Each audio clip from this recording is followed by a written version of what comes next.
브레인라이프의 이동현입니다. 오늘은 형사 전문 변호사인 김성훈 변호사님을 모시고 형사사건과 관련된 이야기들을 듣는 시간을 가지도록 하겠습니다. 여러분, 형사사건으로 인해 경찰에서 여러분들을 호출했을 때 여러분은 어떻게 하십니까? 그 방법을 알려드립니다. 그리고 두 번째로는 누군가가 여러분들의 개인정보를 인터넷에 올렸다면 여러분은 어떻게 해야 할까요?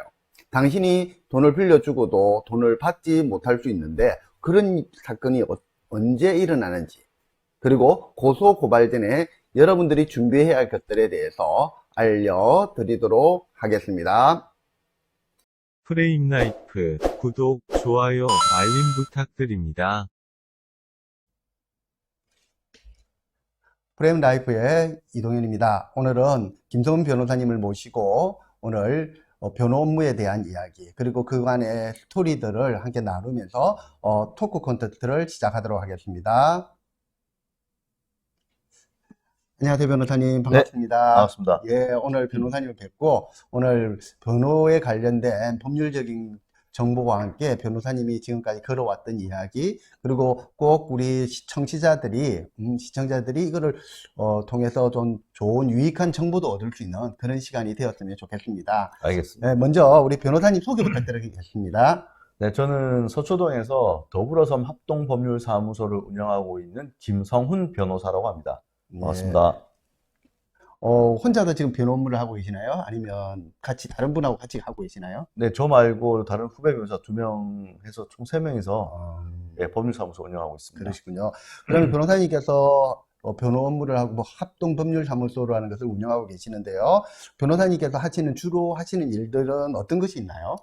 네, 저희 사무실에서 저는 형사사건하고 법인 회생 파산 등의 분야를 주로 하고 있고, 다른 후배 변호사 둘이서 민사, 행정, 가사 등 다른 사건들을 서로 나누어서 전문적으로 하고 있습니다. 아, 그러시군요. 네.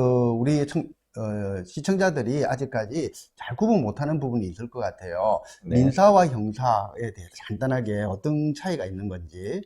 네.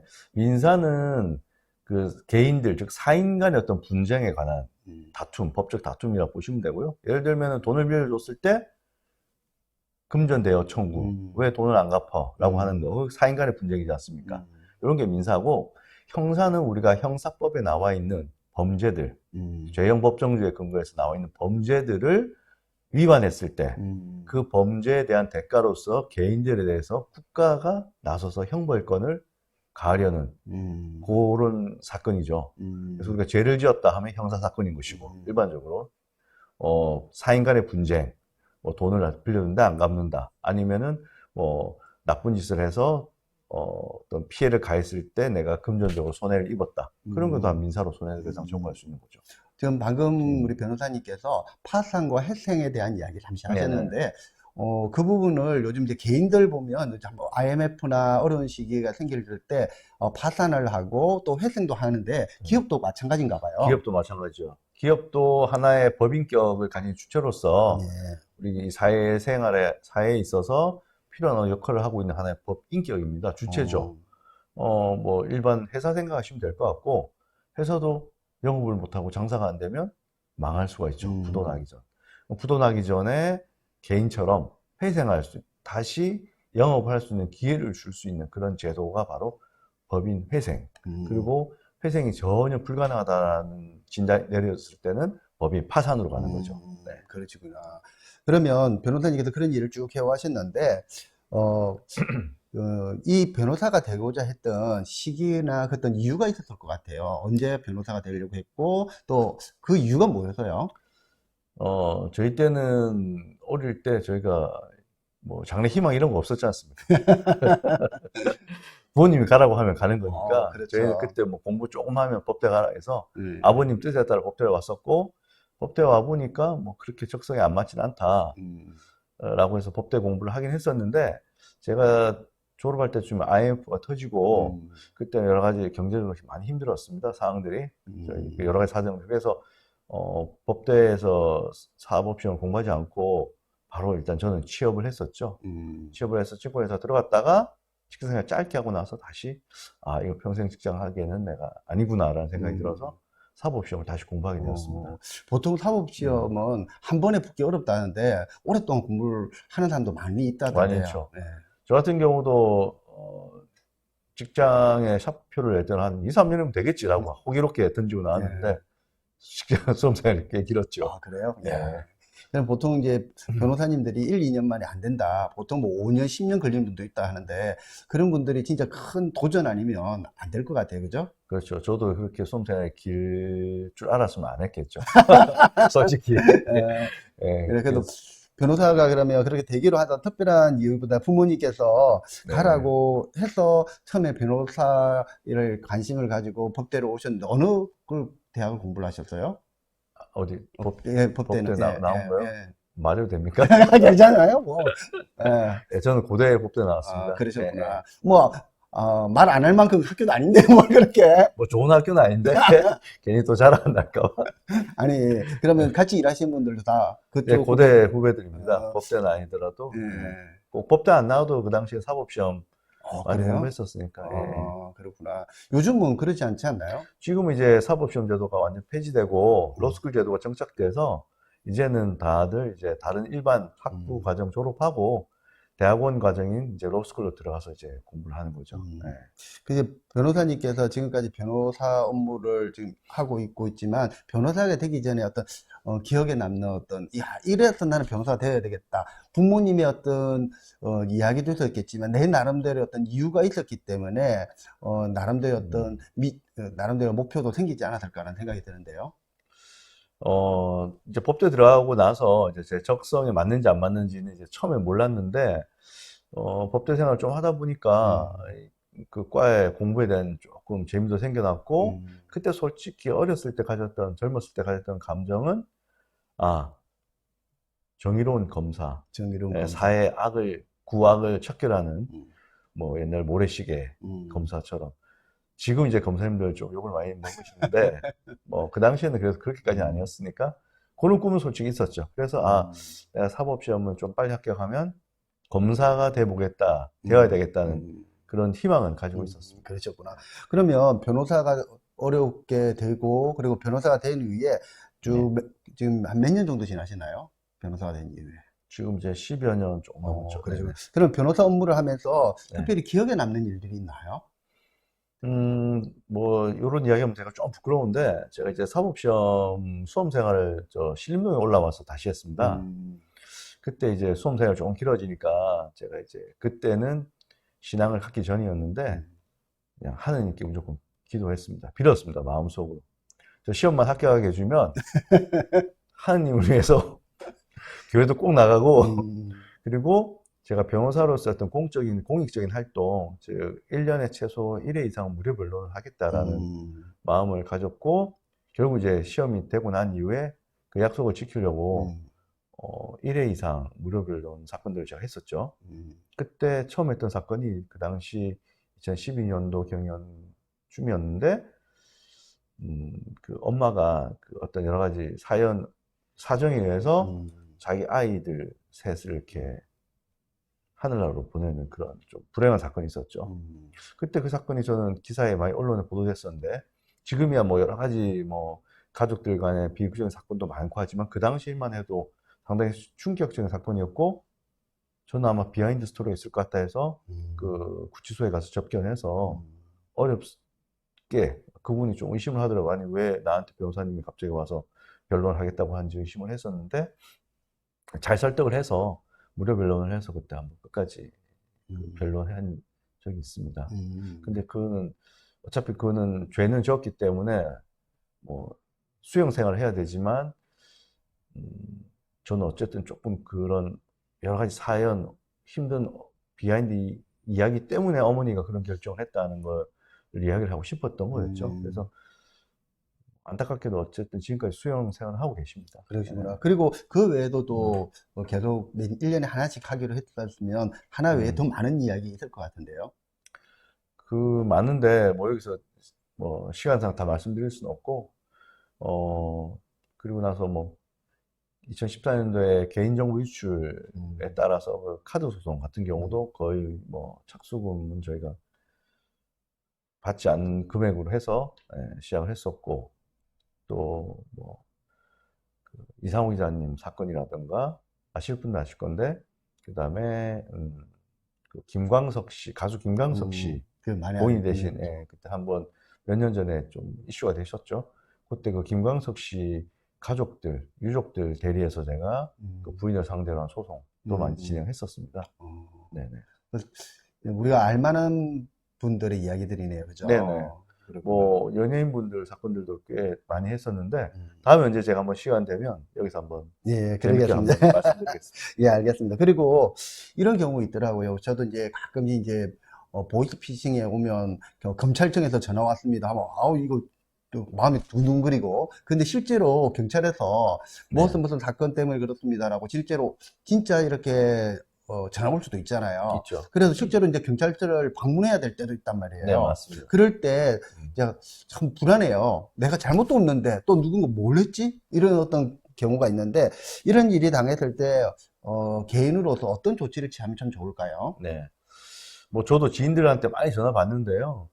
일단은 수사기관, 뭐 경찰이든 검찰이든 실제로 보이스피싱 아니고 전화가 오면 무조건 일단 변호사의 한번 도움, 조언을 한번 받는 게 좋습니다. 조언을. 선임을 하라는 게 아니고 일단은 변호사님을 소개를 받거나 찾아가셔가지고 내가 이러이러한 이유로 고소고발을 당한 것 같다. 물론 이제 본인이 억울하다고 하시겠지만 일단은 수사기관에서 조사를 나오라고 할 때는 어차피 조사는 가서 받아야 되거든요. 그럼 내가 왜 가서 조사를 받아야 될지에 대해서 그리고 조사를 받는 내용이 무엇인지 또 받는다고 할 경우에 어떠한 방어 조치를 할 수 있는지를 최소한의 인지하시고 가셔야 된다는 거죠. 그리고 나서 변호사님의 조언을 받아보니 이 정도 사건을 뭐 혼자 들어가셔서 뭐 본인은 억울하시고 아무 문제가 없으니까 혼자 가셔도 조사받아도 됩니다라는 이야기 들으면 혼자 가시면 되는 거고 조금 뭐 사안이 뭐 중대하다거나 조금 쉽지 않은 사건이다 그러면은 변호사님 입회하에 들어가서 조력을 받는 게 좋습니다. 왜냐하면 민사사건하고 다르게 아까 초반에 말씀드렸듯이 형사사건은 이거는 인신구속과 관련됐기 때문에 잘못하면은 내가 뭐 벌금을 받더라도 이거 전과가 될 수가 있고 또 잘못하면은 신체구속까지 당하는 일이 발생할 수 있기 때문에 이건 조금 신중히 생각하셔가지고 변호사님의 조언을 꼭 받고 경찰 조사에 임하는 게 좋다. 만에 그런 경우 있잖아요. 운전을 하다가 네네. 이제 그늘목에서 아이를 간단한 접촉사고가 났어요. 근데 네네. 아이에게 이제 이야기를 해서 병원에 가라 하고 자기 신상 정보를 줬어요. 네네. 그런데 이제 예를 들어 간혹 어떻게 보면 이제 부모님들이 이제 뺑소니 신고를 해버려 가지고 그렇죠. 그러게 되면 이제 문제가 아주 복잡해진다는 말을 들었거든요. 그럴 때 경찰이 출동하라 할 때 경찰이 당신이 뺑소니 신고가 들어와서 그렇습니다라고 이야기를 해주는 건가요? 아니면 그냥 놓으라 하는가요? 일단은 지금은 현실적으로 왜 조사를 받는지를 이야기를 해줍니다. 그런데 꼭 다 해준다는 보장은 없죠. 그러면 제가 왜 무슨 일 때문에 조사를 받아야 되냐라고 꼭 되물어야죠. 그거를 뭐 알면서 수사기관이 말을 안 해주거나 그냥 무조건 나오세요라고 말할 수는 없습니다. 그래서 일단은 그런 내용을 확인하고 그렇지만 구체적인 내용은 이야기해 주지 않을 거예요. 왜냐하면 자기 본인들 조사를 해야 되는 입장이고 그 혐의에 대해서 어떻게 입증하려 하기 때문에 구체적인 내용은 통화로는 알려주지 않기 때문에 일단은 변호사의 도움을 만약에 받는다고 하면은 고소한 내용이나 이런 것들은 기록 열람 목사를 통해서 미리 확인하고 들어갈 수도 있어요, 요새는. 그래요? 네. 그렇기 때문에 변호사의 조력이 꼭 필요하다는 거죠. 그건 개인이 하기는 못하나요? 개인도 할 수 있는데 그런 내용이 있는 것 자체도 잘 모르시니까 먼저 변호사님 도움을 받으면 변호사님 이 사건 간단하니까 본인이 정 궁금하시면 혼자 들어가셔도 되는데 이런 내용을 먼저 확인하시고 들어가시다.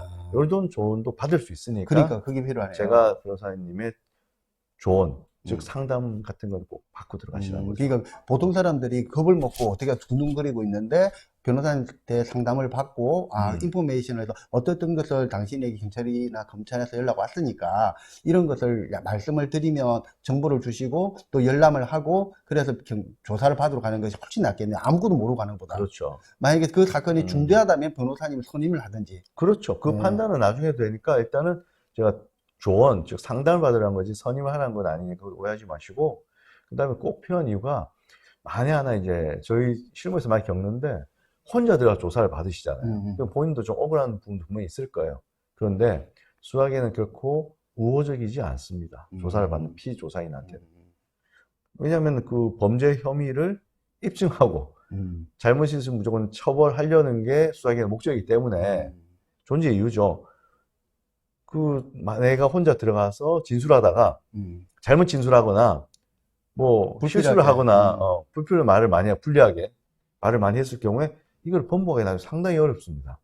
그러니까 그런 것도 미리 차단해 방지하고 불리하지 않게 진술할 그런 조언도 변호사가 충분히 해줄 수 있기 때문에 제가 같이 들어가야 된다는 거죠. 그리고 간혹 그런 경우도 있더라고요. 이제 제 주변의 지인들한테 이야기를 들어보니까, 자기 의도하고 전혀 관계없고, 자신의 어떤 스토리와 관계없이, 불법으로 SNS나 트위터나 네. 페이스북이라든지, 또 인스타그램이라든지, 또 뭐 게시판에 네네. 글을 올려가지고, 정말 난감해하고 힘들어하는 네네. 경우가 있어요. 네네. 그럴 때, 그분한테, 전화를 걸어도 지워달라, 뭐 해도, 또는 전화를 안 받거나 이런 경우가 있어요. 네네. 그래서 참, 이게 점점 커져가서 문제가 되는데, 이럴 때는 어떻게 했으면 좋을까요? 그렇죠. 요새 이제 SNS나 이런 트위터 인스타그램 등 해서 요새 많은 사람들이 그런 인터넷 이용해서 개인의 어떤 정보를 무단으로 인출하거나 빼서 남용하거나 도용하거나 여러 가지 많은 문제들이 있습니다. 그래서 피해 사례도 너무 많고 한데 첫 번째 타인에 의해서 내 개인의 신상 정보가 노출되거나 밖으로 빠져나갔을 경우에는 개인정보보호법상 어떤 위반 문제가 되고 또 나에 대한 어떤 허위 사실을 적시해서 명예를 훼손하거나 모욕했을 경우에는 정보통신법상의 명예훼손, 모욕죄 이런 게 될 수가 있습니다.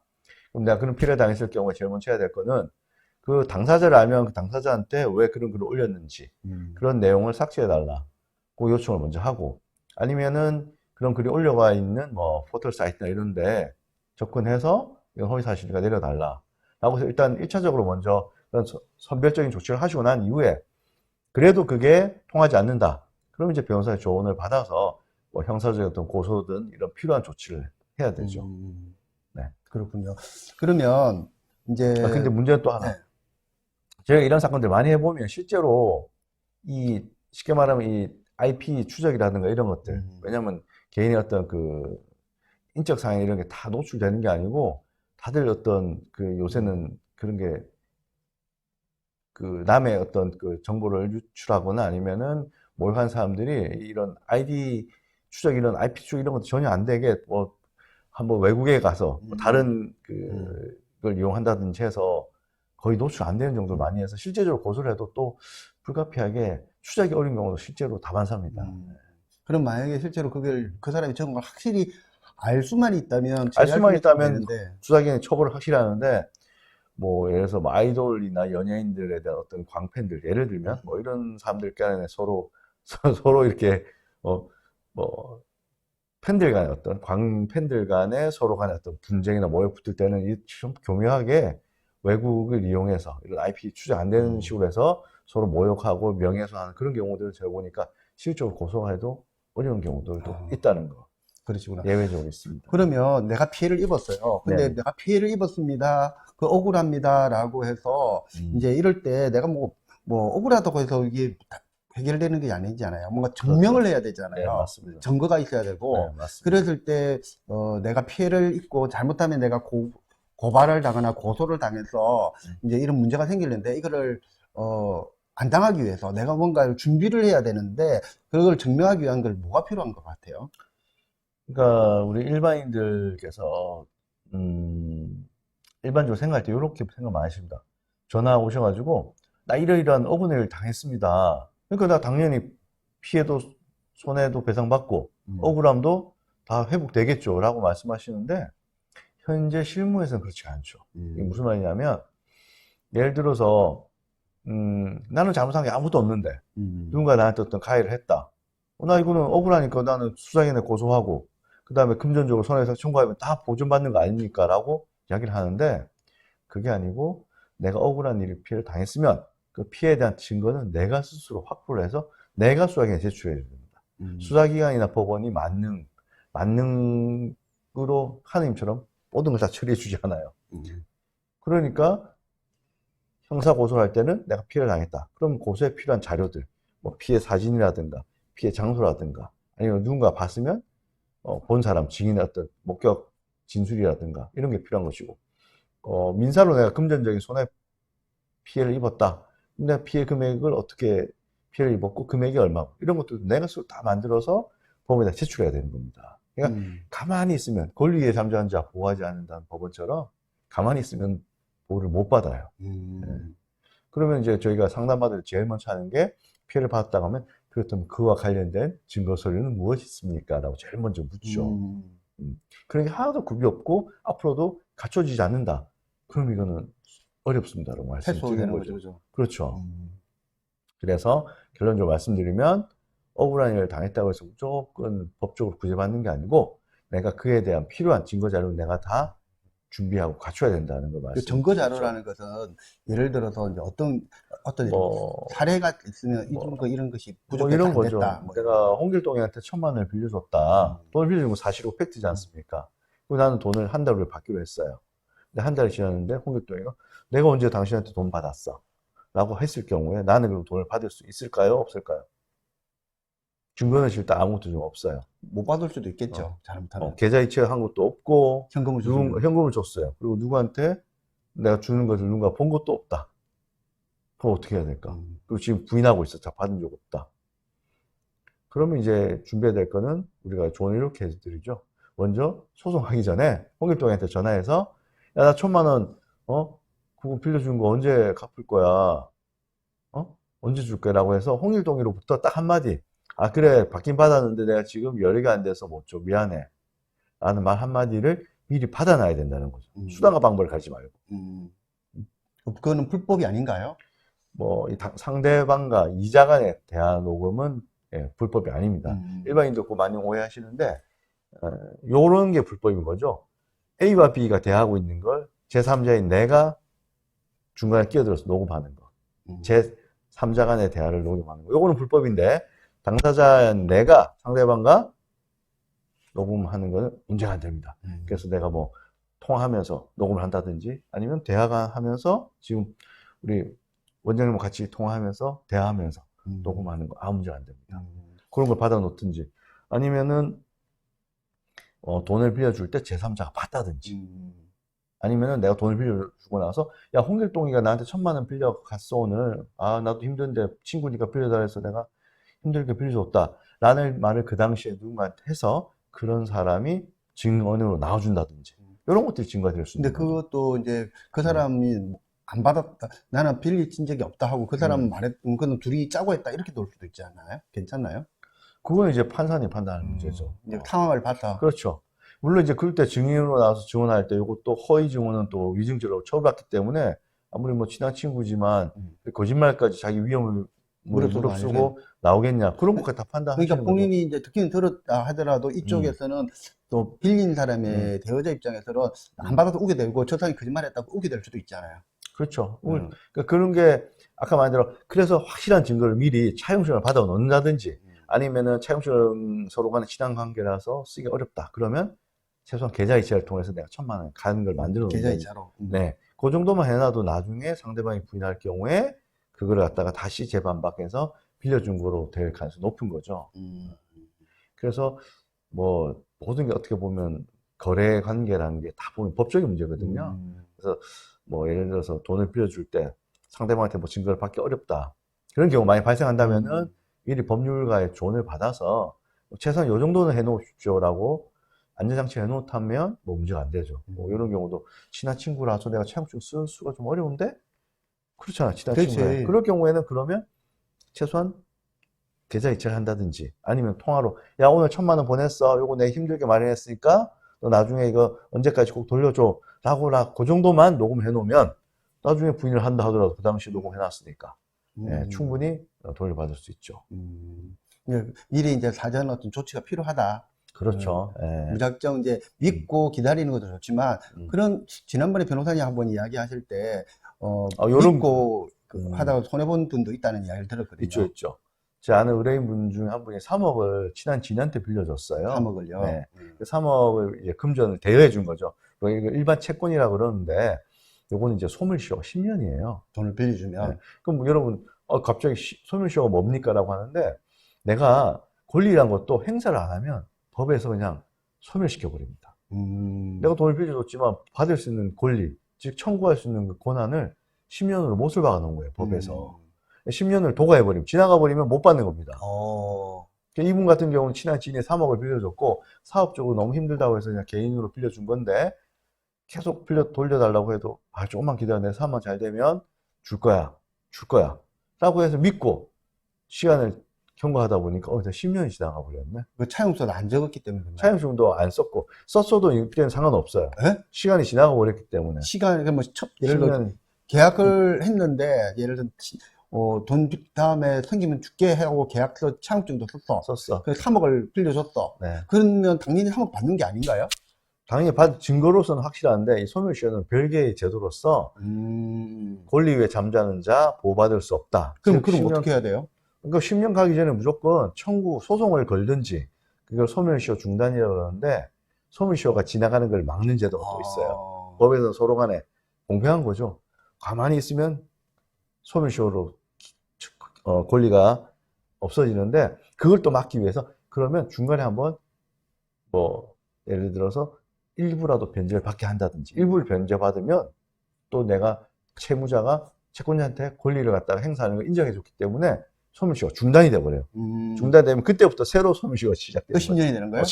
그때부터. 중단되면 또 10년. 중단되면 또 10년이니까 차라리 중단될 수 있는 그런 어떤 액션을 취했어야 되는 거죠. 이분은 저희 은행 같은 경우에는 그래서 10년 되기 전에 변호사한테 도움을 받았다면 그러면 일단 소송을 한번 제기한다든지 소송을 제기해서 소장이 접수가 돼도 소멸시효 중단됩니다. 그러면 10년 또 가는 거예요? 그렇죠. 중단이 되는 거죠. 중단되고 아니면은 야, 10만 원이라도 그 빌려간 거 3억 중에 10만 원이라도 돌려줘. 10만 받으면 또 그때 또 중단. 이런 식으로 여러 가지 중단 제도가 많이 있어요. 활용을 하셔야 되는 건데 계속 믿고만 준다. 어려우니까 준다. 한돈 만 원이라도 받았으면 그지. 변제금으로서 내 변제 받는 거 받으면 중단됐어요. 그래도 이제 그 사람이 만 원을 입금을 했다. 그건 그거다라는 자기가 이제 해야 되는 거예요. 10만 원을 받았다, 20만 원을 받았다 이런 식으로. 그렇죠. 우리가 주장해야죠. 나 변제해 줬다. 그래도 변제 일부 갚은 거다. 나 힘드니까 이 사람이 일부라도 나한테 줬다. 극단적인 예인데 3억 정도 했으면 최소한 1,000만, 2천만 원 중간에 받을 수 있지 않습니까? 그렇죠. 그 정도로 최소한 받았어야죠. 전혀 안 받아서 그런 문제가 생겼죠. 그렇죠. 너무 믿고 계셔도 안 됩니다. 네. 그런 경우 있잖아요. 아까 지금 소멸시효라는 이야기를 했는데 네. 어떤 사건이 터졌어요. 사건이 터져서 네. 요즘 이슈가 되고 있는 축구 선수 같은 경우도 네네. 한 20년이 지난 거지 않나요? 그게 오래됐잖아요. 그렇죠. 오래됐는데 그런 사건이 그게 이제 다시 증거라도 있다 말다 이런데 우리 그 사건이 아니더라도 네네. 그런 문제가 10년, 20년에 다시 불거질 수가 있나요?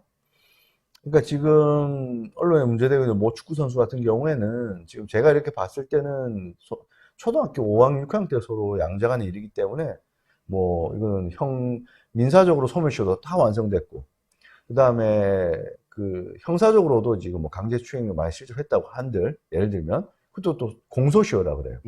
죄를 지은 사람도 이것도 오랫동안 잡히지 않고 검사가 공소 제기 안 하고 이렇게 오랫동안 도망을 다니면 또 공소시효라고 해서 또 만료되면 또 범죄 처벌할 수 없는 거죠. 우리나라 두 개 크게 공소시효와 소멸시효라고 있습니다.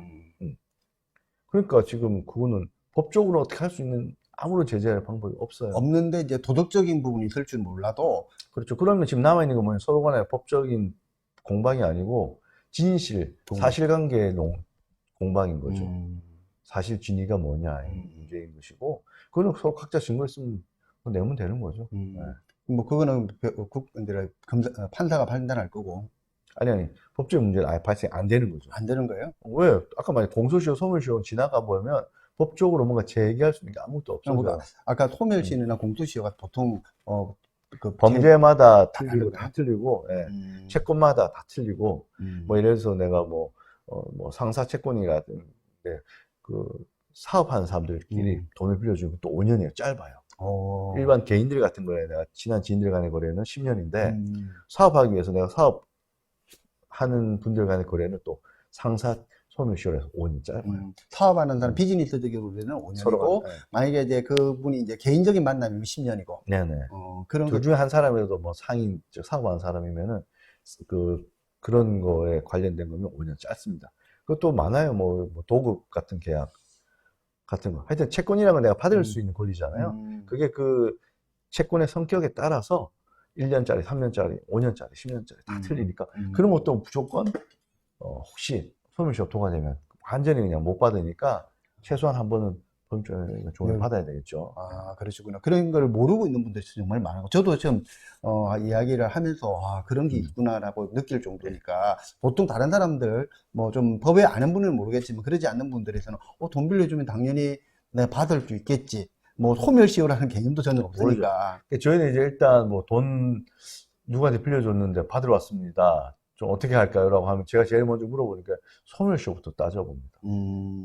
권리가 있어도 소멸시효 지나갔으면 이거는 소송을 제기할 수가 없으니까 언제 빌려줬습니까? 물어보고 뭐 중간에 뭐 받은 게 있습니까? 독촉을 해가지고 뭘 보낸 게 있습니까? 다 확인을 합니다. 그거 없다, 하나도 없다. 그럼 소멸시효 지났는데 끝이죠. 그러시구나. 알겠습니다. 그리고 변호사님, 저기 변호사님께서 지금까지 많은 일들을 해오셨는데, 정말 억울했던 분들을 구제해주고, 그러니까 변호를 해줌으로써 그들이 이제, 도움을 받았던 그런 사례 같은 게 있나요? 이거는 좀 너무 많은 그 지금 사건들 다 말씀 못 드리죠. 하나 지금 말씀하는 이런 거죠. 일반인들이 공감하실 건데, 우리나라가 이 뭐 형사사건 중에 사기사건들이 꽤 많습니다. 왜냐하면 우리나라 사람들의 약간의 법 정서랄까 감정이 돈을 빌려주고 못 받으면 무조건 형사고소를 합니다. 왜 돈 받으려고 압박할 수 있다는 생각을 하시고, 실제로 우리나라에서 이 사기 사건, 사기 고소 사건이 다 돈을 빌려줬는데 못 받았을 때 그 어떤 활용 수단으로 형사고소를 많이 하는데, 뭐 제가 이제 양쪽을 다 대변해 봤는데, 하나는 형사고소 사기 사건으로 형사고소를 당한 피의자분을 제가 한번 변해 봤는데, 내용이 뭐냐면 이분이 이제 돈을 빌릴 때 실제로 사업을 하시는 분이에요. 그래서 자기가 한 2억 정도를 빌렸는데 2억을 빌려서 자기 사업 자금을 쓴 거죠. 그런데 사업이 잘 돼서 돈을 이제 갚을 시기가 되면 갚기로 했는데, 사업이 잘 되면 문제가 없었겠죠. 사업이 잘 안 되니까 돈을 2억은 빌려다가 회사에 필요한 자금을 썼지만 그 갚아주기로 한 시기에 또 회사가 잘 운영이 안 되다 보니까 못 갚았죠.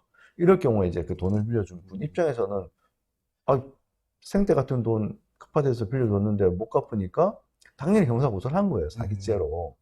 이 형사고소 사기죄 했을 경우에 이 사기죄가 되겠습니까? 안 되겠습니까? 원장님 한번 판단해 보세요. 뭐, 그건 잘 모르겠네요.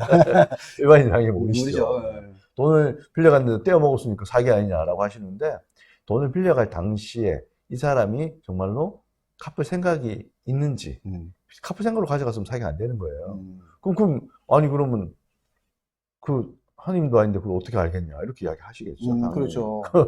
그래서 우리가 그러면 판단을 어떻게 하냐, 그 사람이 빌려갈 당시에 변제할 능력이 있는지 없는지, 변제 생각이 있는지 없는지는 결국 나중에 갚기로 할 미래에 갚기로 할 거로 가서 어떻게 갚을지에 대한 그 계획, 변제 계획 이런 걸 다 봅니다. 그래서 이 사람 충분히 그때쯤 되면 갚을 돈이, 예를 들어서 뭐 1년 후에는 누구한테 빌려준 돈을 다시 받을 수 있다든지, 상황을 종합적으로 고려해가지고 이 사람 정말로 돈을 빌려가서 안 갚을 의사가 아니고 그때 상황이 되면 갚을 충분한 의사와 자력, 능력이 있었는데 불가피하게 예를 들어서 부도가 나와버렸다. 못 갚는 거죠. 이런 경우에는 사기 의사가 없다 봐서 이때는 이제 무죄가 되는 거죠. 고소를 해도. 이런 거 말고 또 반대 사기죠. 반대건. 돈을 2억을 빌려갔어요. 근데 돈을 빌려갈 때 빌려간 사람이 뭐라 그랬냐면은, 이거 내가 딱 3개월만 쓰고 3개월 후에는 내가 누구로부터 돈을 받을 게 있어. 그 돈을 그렇죠. 너한테 줄게. 라고 하면서 2억을 빌려간 거예요. 우리 고소인 입장에서 당연히, 돈이 들어온다고? 그럼 돈이 들어오면 그 돈으로 나한테 준다고 하니까 3개월만 기다리자라고 빌려줬는데, 3개월이 지나니까 잠적을 해버렸네? 돈을 빌려간 사람이. 그래서 고소를 했죠. 그래서 고소를 해서 조사를 받아보니까 3개월 후에 돈이 들어온다고 한 게 거짓말이었던 거예요. 그럼 이제 우리는 이제 판단하죠. 그 사람은 자기는 그런 말 한 적 없다 그러는데 우리가 녹음을 그때 해놓은 게 있어가지고 돈을 빌려갈 당시에 해보니까 분명히 자기가 3개월 후에 홍길동으로부터 3억 돈 들어오니까 그 돈을 갚을게라고 말한 게 있었어요. 그러니까 이 사람은 이제 지금 와서 그런 말 한 적 없다고 하지만 우리가 증거 제출했고, 그러면 홍길동이 3억 원을 3개월 받을 그런 사실이 예정되어 있지 않았기 때문에 거짓말한 거다. 그건 사기의사가 있었다부터 봤기 음. 때문에 그 사람을 저희 고소해가지고 실형을 선고받았죠. 그러면 그 형사 고발해서 실형을 시키지만 그리고 민사로도 그 돈을 다시 받을 수 있을까요? 있죠. 예, 형사 판결, 그 유죄 판결, 사기 판결을 가지고 불법행위 손해배상 청구하면 받을 수 있는데 문제는 그렇게 감옥에 갈 사람들 정도 되면 재산은 이미 아무것도 없다. 없거나 빼돌렸거나. 빼돌렸거나. 그래서 민사 소송을 제기해도 판결은 받지만 판결만 받으면 뭐합니까? 집행할 재산이 없으면 판결문이 아무 의미 없는 종이에 불과하다. 그런 경우들이 너무 많습니다. 만약에 그 판결을 만약에 받았지만 그 사람이 예를 들어서 이제 나중에 또 놓아가지고 네. 돈을 벌었어. 그래 네. 돈 잘 됐어. 그럼 그걸 우리가 판결을 받아놓은 이유가 그 판결을 가지고 그 사람이 나중에 사업 잘 됐을 경우에 청구하기 위해서 판결도 받아놓는 건 있죠. 당장은 돈을 회수할 수 없을지라도 말씀하신 대로 나중에 그 사람 또 다시 어떻게 될지 모르니까 이 판결을 받아놓는 거죠. 판결 받아놓으면 그게 또 10년간 집행할 수 있는 그 10년이에요, 그것도? 네, 판결문을 가지고 집행을 가능할 수 그럼 있어요. 예를 들어서 그 사람이 몰래 이제 이렇게 해서 이제 저 감옥 갔다 와서 한 몇 년 안에 또 딴 곳에서 이제 사업을 했어. 그래서 사업이 잘 돼, 이제. 그러면 네. 그때 가서 이 판결물 가지고 돈 주시오라고 하면 할 수 있습니다. 할 수 있는 거예요? 근데 또 이게 뭐 좀 더 나가는데 보통 그런 사기 행각을 벌인 사기꾼이라고 할게요. 사기꾼들은 나오면 자기 명의로 또 사업을 안 해요. 절대 돈을 뺏기지 않는다.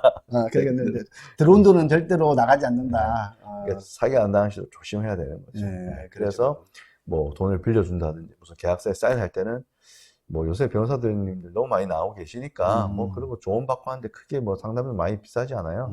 꼭 이렇게 확인하시고 사인을 하고 돈을 빌려주거나 뭐 이렇게 하시는 게 좋지 않을까 싶습니다. 그리고 마지막으로 이제 변호사님께서 이제 지금까지 많은 일들을 해오고 공익적인 일도 해오고 개인적인 어떤 비즈니스적으로 이제 또는 법률적으로 또 여러 가지 일들을 해오셨는데 앞으로의 계획은 어떤 것이 계시나요? 앞으로 제 생각은 이제 이 변호사님 수가 이제 로스쿨 제도를 통해서 매년 1000명이 이렇게 나오고 지금 거의 한 3만 명 육박하고 있습니다. 그래서 어떻게 보면은 변호사님들이 많이 나와 있지만 여전히 일반인들이 변호사님들에 대한 어떤 그 접촉점이라든가 그 문턱이 그렇게 낮아졌다고 볼 수는 없는 것 같아요. 그래서 어떻게 하면 좀 더 쉽게 변호사님들한테 우리 일반인들이 고객 의뢰인들이 다가갈 수 있는 그러한 방법이 없을까라고 생각을 하고 있고 그 관련해서 제가 좀 고민하는 부분이 있습니다. 그거는 제가 차후에 뭔가 이렇게 좀 진행이 되면 한번 원장님께 다시 한번 말씀드리겠습니다. 그러시구나. 마지막으로 한 가지, 네네. 저는 이런 이야기를 묻습니다. 마지막으로 죽을 때 묘비에 나는 이러이러한 사람이었어. 나는 이러이러한 변호사였어. 아니면 자녀들이나 주변 사람들에게 나는 이러이러한 변호사였어 라고 이야기할 수 있는 그 기억에 남는 어떤 변호사가 되고 싶다라고 하면 어떤 기억을 남기고 싶으신가요?